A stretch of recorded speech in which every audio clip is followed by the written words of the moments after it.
Turn you away, running your win, eh? Well, 18 years in the organization, 2 titles, and a lot of winning behind that bench along the way. But this is your first in the role of head coach. Tell me a little bit about what it meant to get that win in front of the home crowd tonight. Well, I mean, it's nice to get it out of the way.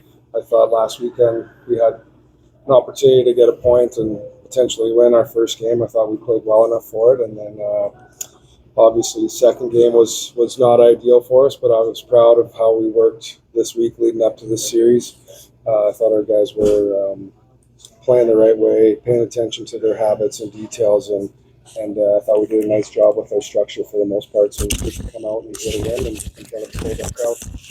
What was the message going into today's game? A lot about how we compete in certain areas. I thought we really got away from that Saturday night, and that was our main focus throughout the whole week. Was not only just we can look at structure all the time, but if you don't have the right work habits, then you're not setting yourself up for a chance to succeed. So it's a lot of work habits. There's been an obvious difference between your game and Cronin's game. You're a lot harder on the forecheck and a little bit. I guess you could say there's a lot more movement on the back end. Would you agree on that aspect?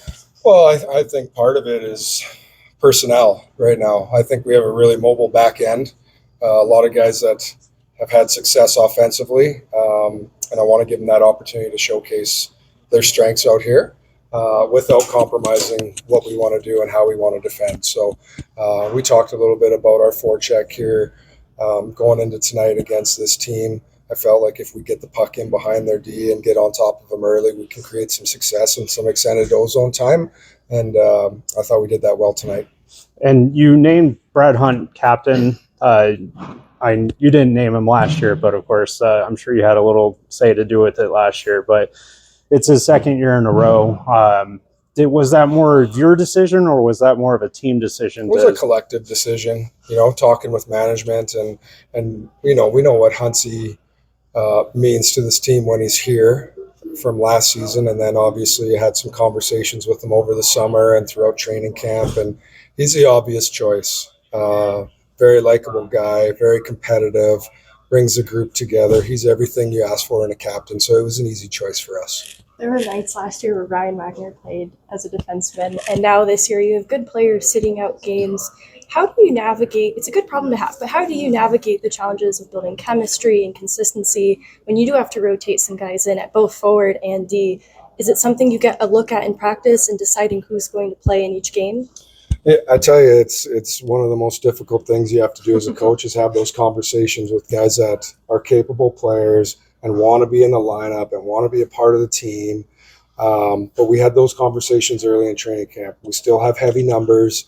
We have guys that can easily slide in and be productive and effective at this level. And it's all about waiting for the right opportunity and then keeping that opportunity. There's nothing wrong with competitive advantages on your team. Guys competing for spots to get in the lineup. That keeps everything fresh and competitive and guys working hard and working the right way. And we've got a lot of games coming up. It's a long season and things are going to work their way out and everyone's going to get their chance. And of course, Jean-Luc Foudy and Alex Bacage, they technically haven't been assigned to your team yet, but they're still with the Avs, but working out with you guys and everything. How far off would you say they both are? That's they haven't really come up in discussions on return dates. I'm just waiting for medical clearance from them. So until that happens, they're just with our training staff. We talked a little bit about Brad Hunt and his captaincy, but there's also a new assistant captain in Keaton Middleton. What does he bring to the team leadership-wise? Well, I thought last year was a really big step for Keaton in his maturity and his leadership. He's a guy that has taken his game to another level with his consistent work habits and his commitment to getting better. So he's got a big voice in the locker room. We saw that last year when we had a lot of player movement. He was a guy that was there all the time and had a big voice and kept the group on the right track. So he was another guy that constantly came up in the conversation. We felt it was the right choice for our group. Is permanent alternate captain similar to McDonald and Megna, the way they both kind of shared that captaincy leadership responsibility? Yeah, I mean, Keaton will have the A on his jersey all season. Hansi will be the captain all season, and unless he gets called up or whatever happens. And then we're still looking to fill another assistant captain on the team, whether we have split duties with the home and road alternate captain, or somebody steps up and shows us that they're going to earn it and be the right choice for the team. And Eliason was pretty active on the forecheck tonight, and he kind of stood out quite a bit in the first period with a couple steals in the offensive zone. What are your thoughts on him? Yeah, it's exactly how we need him to play.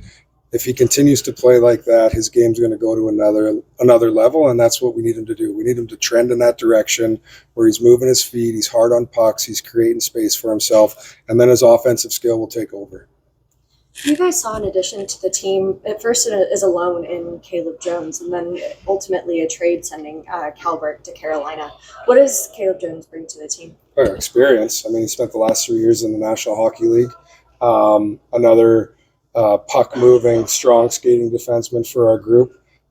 He's going to provide some good leadership back there for the younger players. So a nice addition to us.